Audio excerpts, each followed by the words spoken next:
Our topic this afternoon is on global governance of international migration, mapping, measuring, and modeling the interests of migrants. And we're delighted to have Dr. Irudaya Rajan as our keynote speaker.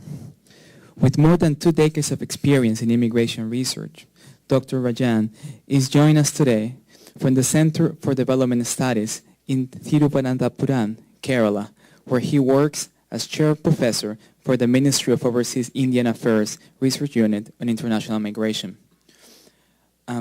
Last year, I and my fellow Ryerson PhD students in immigration policy had the opportunity of participating in a training course on methods and approaches to research on migration issues offered by the Center for Development Studies in Kerala.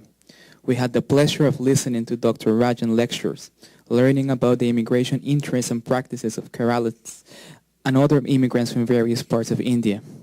The lessons we learned about migration were invaluable and remind us of the great importance of learning more about the context in which migrants come from, as well as to pay closer attention to the innovative and insightful research coming out of immigrant-sending countries such as India.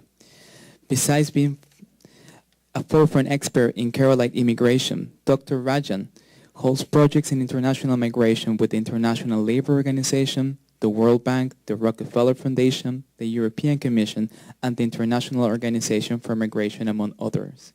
It is with great pleasure today that we introduce to you Dr. Irudaya Rajan. Dr. Rajan, welcome. I am very pleased to be here to give you a keynote address on this subject. And I see a lot of faces from different nationalities sitting here.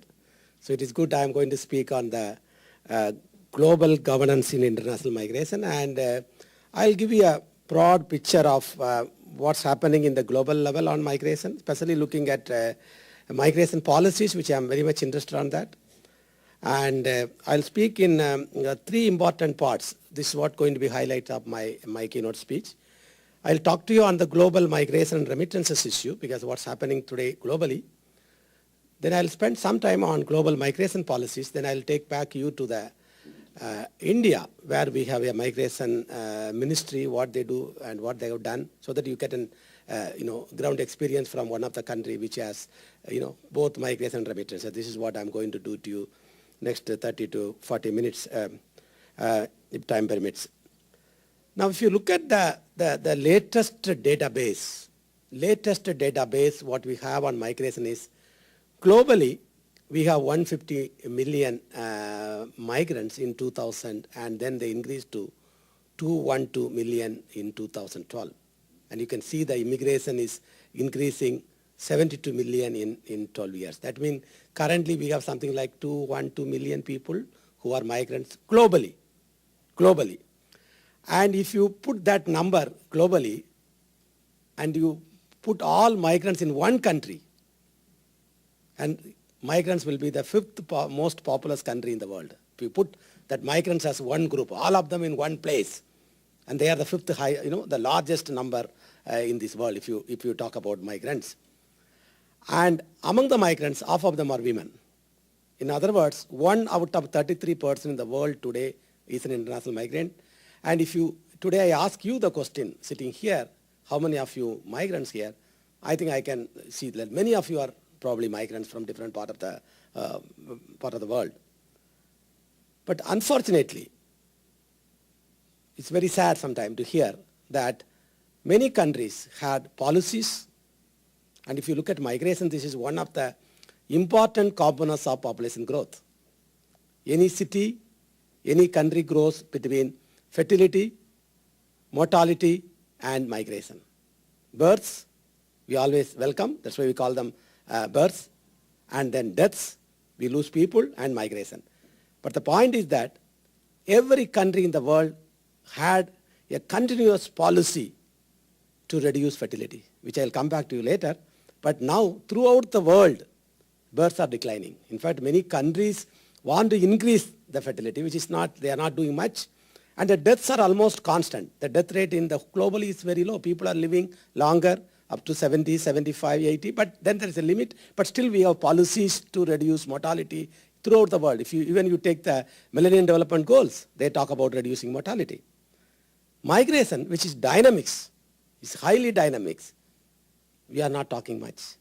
And we talk sometime above the table, and we also talk sometime under the table, because this is something very highly politicized several times. I just came from a meeting 2 days back in Abu Dhabi, organized by the government of Abu Dhabi, and they were talking about migration. And there are people say that how do you manage Gulf without migrants? It's very difficult. But still, they have policies, programs. Some of them are very tightening migration, not allowing the family to come, not giving them nationality issues. You know that. So everybody want migration sometimes, but then they are not able to achieve like the other two components of population growth, fertility and mortality, because there is no consensus among the policymakers.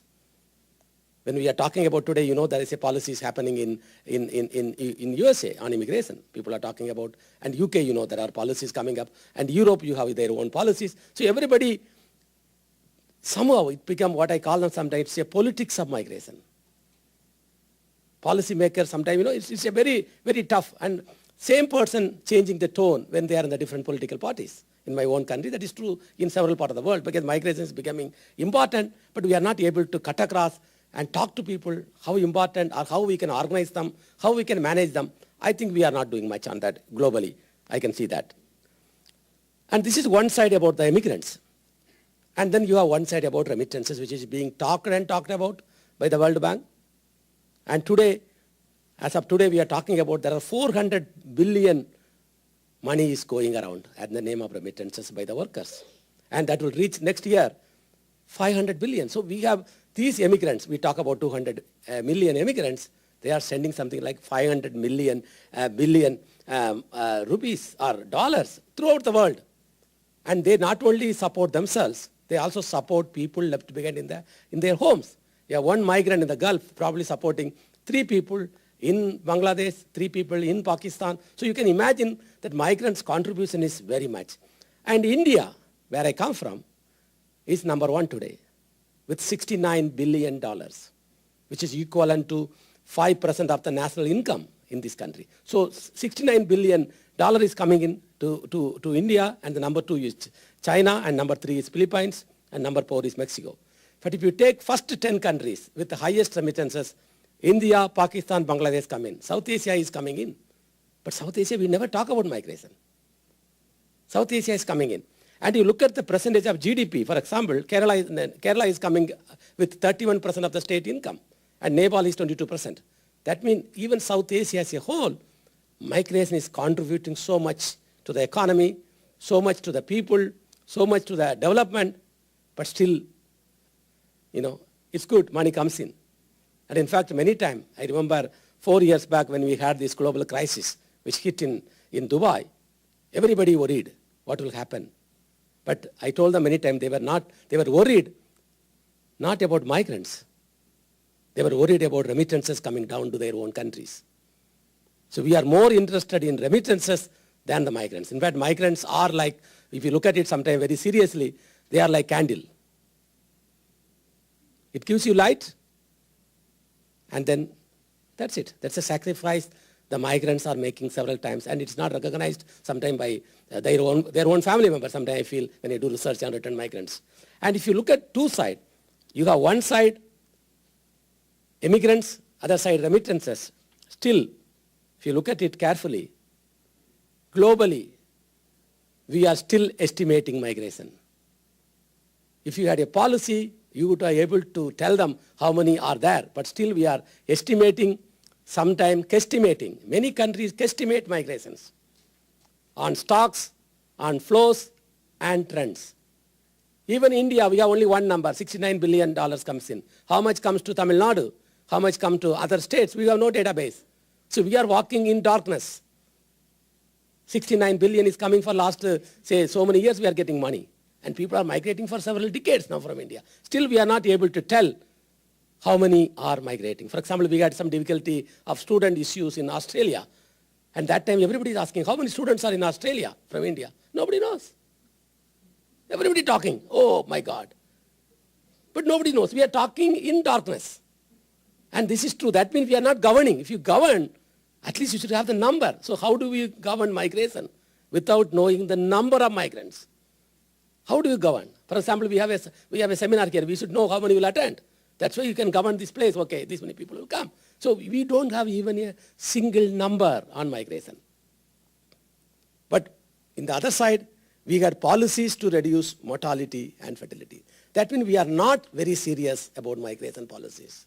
We are not at all very serious because somehow we are, we are like happy situation, but we are not talking much. And somehow I think it's time for us to discuss more in the table on how it helps the country, coast countries, and also the country of origin. I think we should discuss more on that. Then only we can come with a policy which will be a win-win situation for both migrants, the countries of origin, and countries of destination, which we are not doing.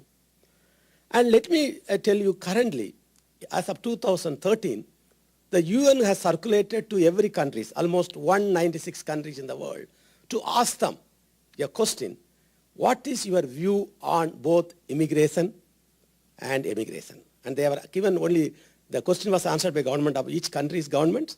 Only they have to answer low, satisfactory, and high.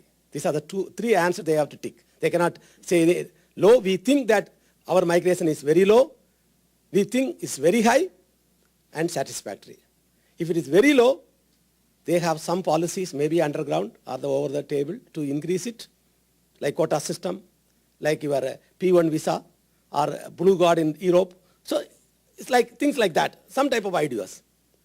And if you look at immigration, people who are coming in, this question was answered by 196 countries in the world in 2013.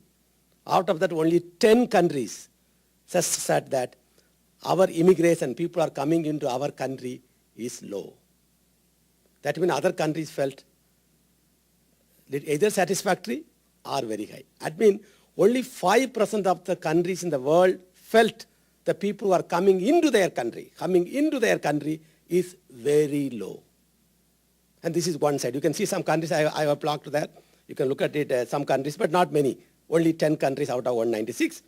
But if you go back, and out of 196 countries, 32 countries felt people who are coming in or pouring into their country is very high. And they have some policies to reduce it. That from 5%, it increased to 16%. They felt something wrong. We are getting a lot of people. Somehow we should have a policy. We don't want more people to come into our country.